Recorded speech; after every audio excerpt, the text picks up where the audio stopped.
sense? before? Oh, I do it all the time. My do agents are too. like, stop doing that. No, but I do it to the person. You're like, you got to look this up, and yeah. I'll be like, oh, you know who would actually really go? Yeah, yes, are me these too. I'm like, you know people? who you need. Yeah, Yeah, yeah, absolutely. yeah. So you're always doing. So don't think it changes it, but the pleasure is when something is A, written for you, and B, is actually so well written. And I think the thing that was really special about this opportunity with Ozza is that you try and create as much of a community within whatever, industry or job you have. And for that community, Carrie and I separately, without knowing each other, both had our own relationships with Ozza. And I was the only of the three of us who had gotten to work with him directly, because obviously Tracy worked with him, but you hadn't. Yeah. And so I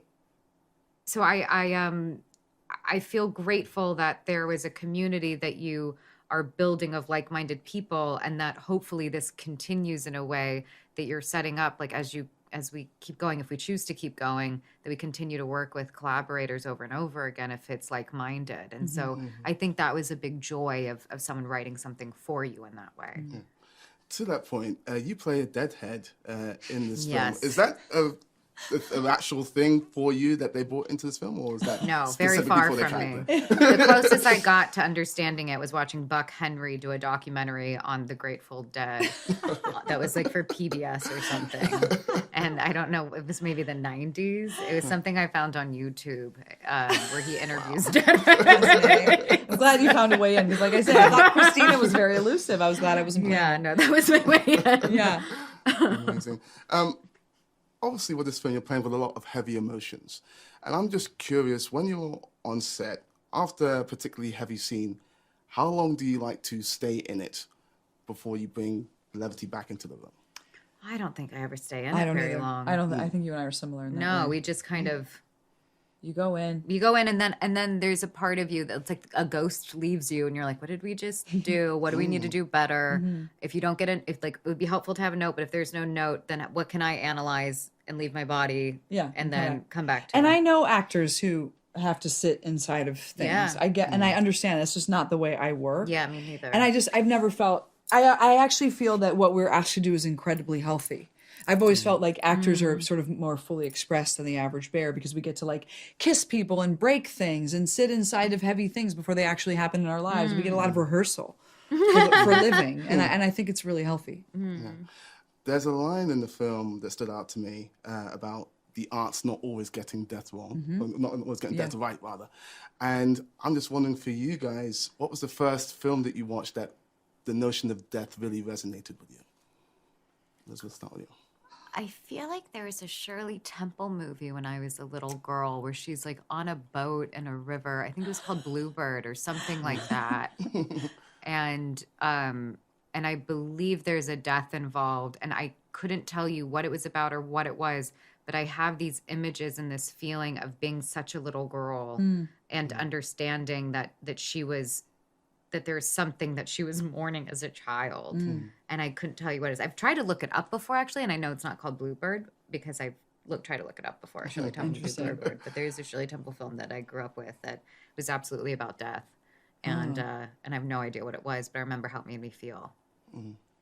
I have mine's sort of adjacent to material because I was raised Catholic, and I used to get up. I was an insomniac when I was little, or I didn't require much sleep when I was really little, and I had a bunch of siblings. So when they were all in bed, I would get up and come downstairs while my parents were watching Johnny Carson, and I'd be like, "So Jesus, he's coming back." I was like, "Do you know when he's coming back? And am I going to get married? Like, am I going to have kids? Or are we all done? Are we going to die?" So my association with my first thoughts about death is Johnny Carson. Oh. Well, and Jesus. For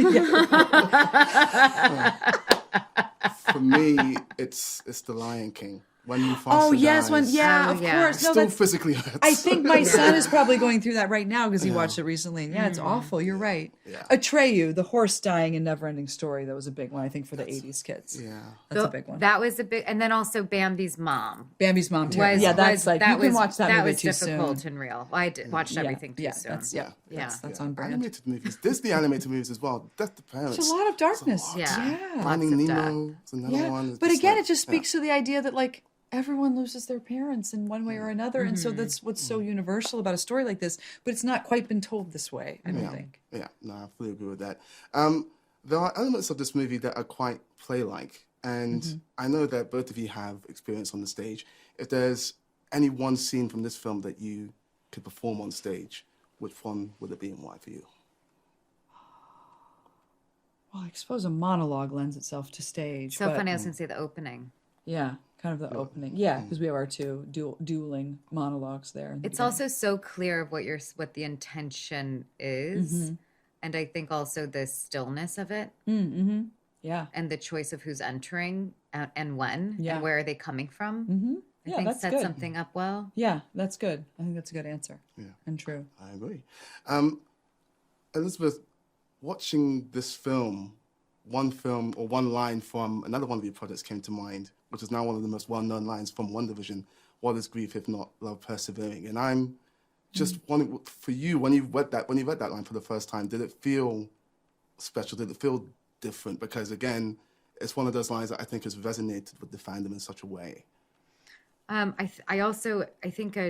think Paul Bettany and Jack Schaefer together were trying to figure out what language to use, and they're both incredibly smart and lovely people, and I do believe that it's accurate. I mean, I don't know what else to say. Have you heard that line before, Carrie? Yeah. How do you feel But it makes about sense. it? Yeah. It makes sense to me. Yeah. How could you? Yeah, it's just like you can't just drop it. That's why losing animals is so hard, because the love for an animal is so pure. It's not the way we love humans is so complicated. Like our relationships to other human beings are so complicated, but animals, it's like pretty straightforward. So the grief is also so pure and painful. Yeah. And I also think grief can be very complicated Yes. and angry. Yeah, definitely. Yeah. And there's a lot of stuff that because the deathbed conversation doesn't happen usually. Yeah. You know, the fantasy of the deathbed conversation, we put a lot of stock in it. It doesn't usually happen like that. Yeah. And so it's never satisfying. You never get that moment usually with a loved one. I mean, because it's rare that you're fully expressed with a loved one before they die. I don't know a single person who's had that experience with a I think loved one. it's the stuff of television and film and fantasy, Yes. which is why in the film he says it's rarely depicted accurately. Yeah. Because we the fantasy we want is never what we actually get. Yeah. In prepping for this interview, I was reading reviews of this film, very largely positive, as they should be. And I disagreed with. Yeah. Well, here's something I did disagree with, because I saw, and I've seen this as well with Robert Downey Jr. and Oppenheimer. They will say that, you know, finally they get away from the MCU to like do real acting, and that it tipped me off a little bit, because I was very moved by your performance in One Division. I was moved by Robert Downey Jr. in the MCU, which I'm a big fan of. For you, when you read stuff like that, does it irritate you to have your non-MCU work pitted against your MCU? I don't think anyone's opinion of how they feel about me or my work could really irritate me that much. I think the most hurtful thing is for work to be ignored. Yeah. I had a teacher that said, you'll either hate me or love me, but you won't forget me. And she was a Suzuki stage actress. Yeah.